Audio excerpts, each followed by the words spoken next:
body, as reapers do a field, as village raiders do a village, and they are generated in the aggregates as weeds, creepers, etc., are on the ground, as flowers, fruits, and sprouts are on trees. 59. And the aggregates as objects of clinging have birth as their initial suffering, aging as their medial suffering, and death as their final suffering.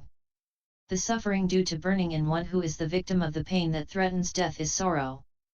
The suffering consisting in crying out by one who is unable to bear that is lamentation. Next, the suffering consisting in affliction of the body due to the contact of undesirable tangible data, in other words, disturbance of the elements, is pain. 506. The suffering oppressing the mind through resistance to that in ordinary people oppressed by it, is grief. The suffering consisting in brooding 14 in those dejected by the augmentation of sorrow, etc., is despair. The suffering consisting in frustration of wants in those whose hopes are disappointed is not to get what one wants. So when their various aspects are examined, the aggregates as objects of clinging are themselves suffering. 60. It is impossible to tell it all without remainder, showing each kind of suffering, even by going on doing so for many eons. So the Blessed One said, in short, the 5 aggregates as objects of clinging are suffering, in order to show in short how all that suffering is present in any of the 5 aggregates as objects of clinging, in the same way that the taste of the water in the whole ocean is to be found in a single drop of its water. This is the exposition of the aggregates as objects of clinging. This, firstly, is the method for the description of suffering. The truth of the origin of suffering. 61. But in the description of the origin, the expression ya-ya-idaha, that craving which, equals ya-ya-idaha. As regards the expression produces further becoming, it is a making become again, thus it is becoming again, punabhava, becoming again is its habit, thus it produces further becoming, ponabhavaka. The expression nandiragaza hagata, accompanied by concern and greed, equals nandiragina. Sahagata, what is meant is that it is identical in meaning with delight and greed. Concerned with this and that, wherever personality is generated there is concern with that.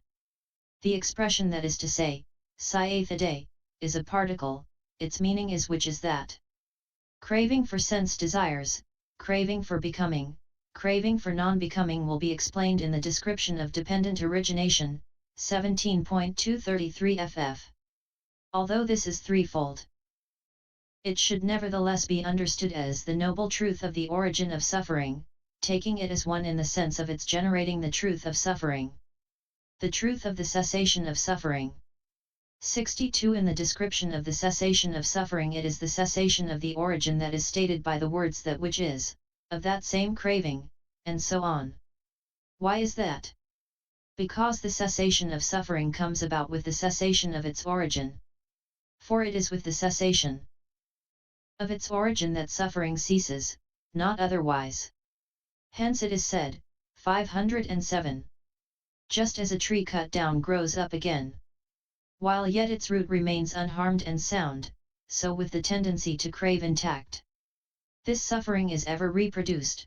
DHP 338. 63. So it is because suffering ceases only through the cessation of its origin that, when teaching the cessation of suffering, the Blessed One therefore taught the cessation of the origin.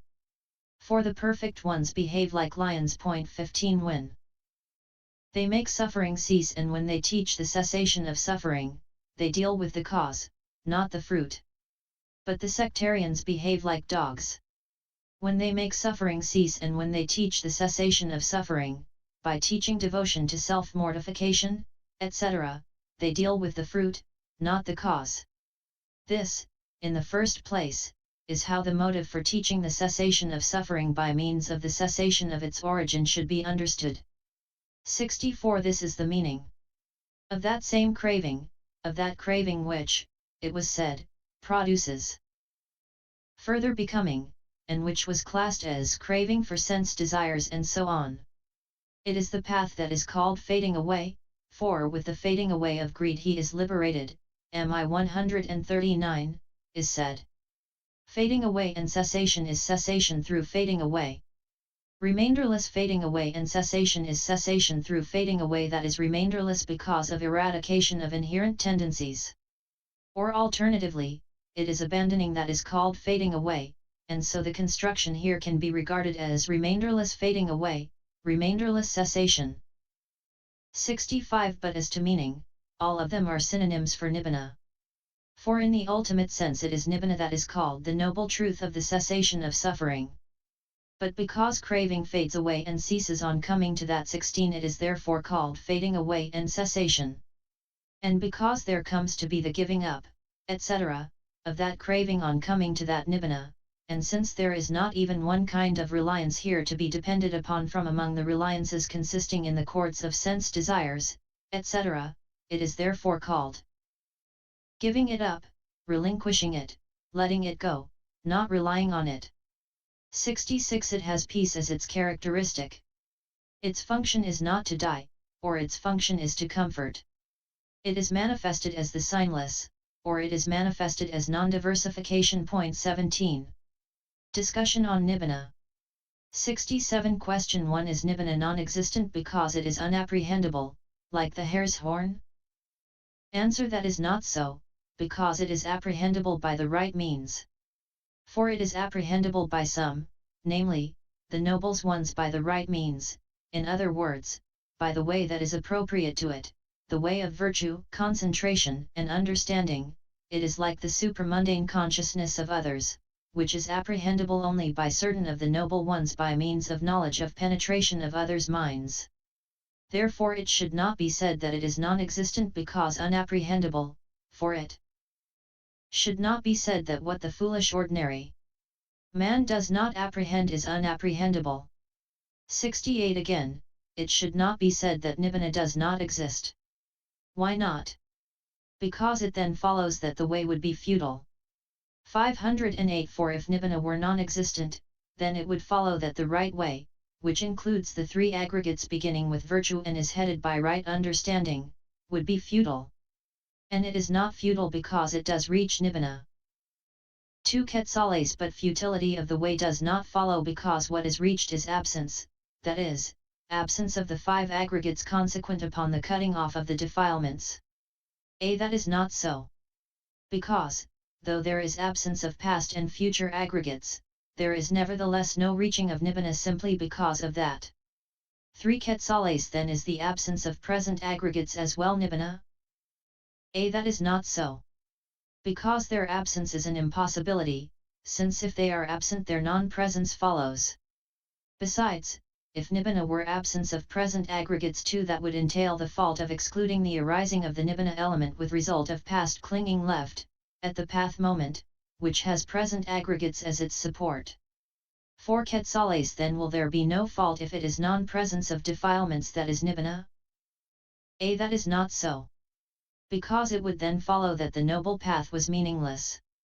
For if it were so, then, since defilements can be non-existent also before the moment of the noble path, it follows that the noble path would be meaningless. Consequently that is no reason, it is unreasonable to say that nibbana is unapprehendable, that it is non-existence, and so on. 69 5 Quetzales But is not nibbana destruction, because of the passage beginning, that, friend, which is the destruction of greed, of hate, of delusion, is nibbana. S4 251. That is not so, because it would follow that arahantship also was mere destruction. For that too is described in the same way beginning, that, friend, which is the destruction of greed, of hate, of delusion, is arahantship, S4 252. And what is more, the fallacy then follows that nibbana would be temporary, etc., for if it were so, it would follow that nibbana would be temporary, have the characteristic of being formed, and be obtainable regardless of right effort, and precisely because of its having formed characteristics it would be included in the formed, and it would be burning with the fires of greed, etc., and because of its burning it would follow that it was suffering. 6 Quetzales Is there no fallacy if nibbana is that kind of destruction subsequent to which there is no more occurrence? That is not so. because there is no such kind of destruction. And even if there were, the aforesaid fallacies would not be avoided. Also because it would follow that the noble path was nibbana. For the noble path causes the destruction of defects, and that is why it is called destruction, and subsequent to that there is no more occurrence of the defects. 70 But it is because the kind of destruction called cessation consisting in non-arising, that is, nibbana serves figuratively speaking as decisive support for the path that nibbana is called destruction as a metaphor for it. 7 Quetzales Why is it not stated in its own form? A. Because of its extreme subtlety. And its extreme subtlety is established because it inclined the Blessed One to inaction, that is, to not teaching the Dhamma, CMI 186, and because a noble one's eye is needed to see it, CMI 510. 71 It is not shared by all because it can only be reached by one who is possessed of the path. And it is uncreated because it has no first beginning. 8 Quetzales Since it is, when the path is, then it is not uncreated. A. That is not so, because it is not arousable by the path, it is only reachable, not arousable, by the path, that is why it is uncreated. It is because it is uncreated that it is free from aging and death. It is because of the absence of its creation and of its aging and death that it is permanent. 509. 72 9 Quetzales Then it follows that nibbana, too, has the kind of permanence claimed of the atom and so on. A. That is not so. Because of the absence of any cause that brings about its arising. 10 Quetzales Because nibbana has permanence, then, these that is, the atom, etc. are permanent as well. A. That is not so. Because in that proposition the characteristic of logical cause does not arise. In other words, to say that nibbana is permanent is not to assert a reason why the atom, etc., should be permanent. 11 Quetzales Then they are permanent because of the absence of their arising, as nibbana is. A. That is not so. Because the atom and so on have not been established as facts. 73 The aforesaid logical reasoning proves that only this that is, nibbana is permanent precisely because it is uncreated, and it is immaterial because it transcends the individual essence of matter. The Buddha's goal is one and has no plurality. But this single goal, nibbana, is firstly called with result of past clinging left since it is made known together with the aggregates resulting from past clinging still remaining during the arahant's life, being thus made known in terms of the stilling of defilement, and the remaining result of past clinging that are present in one who has reached it by means of development. But secondly, it is called without result of past clinging left since after the last consciousness of the arahant, who has abandoned arousing future aggregates and so prevented kama from giving result in a future existence, there is no further arising of aggregates of existence, and those already arisen have disappeared. So the result of past clinging that remained is non-existent, and it is in terms of this non-existence, in the sense that there is no result of past clinging here that same goal is called without result of past clinging left, see it 38. 74 Because it can be arrived at by distinction of knowledge that succeeds through untiring perseverance, and because it is the word of the Omniscient One, nibbana is not non-existent as regards individual essence in the ultimate sense, for this is said, Bhikkhus, there is an unborn, an unbecome, an unmade, an unformed, it 37, UD 80.18. This is the section of the definition dealing with the description of the cessation of suffering. The truth of the way. 75 In the description of the way leading to the cessation of suffering 8 things are given. Though they have, of course, already been explained as to meaning in the description of the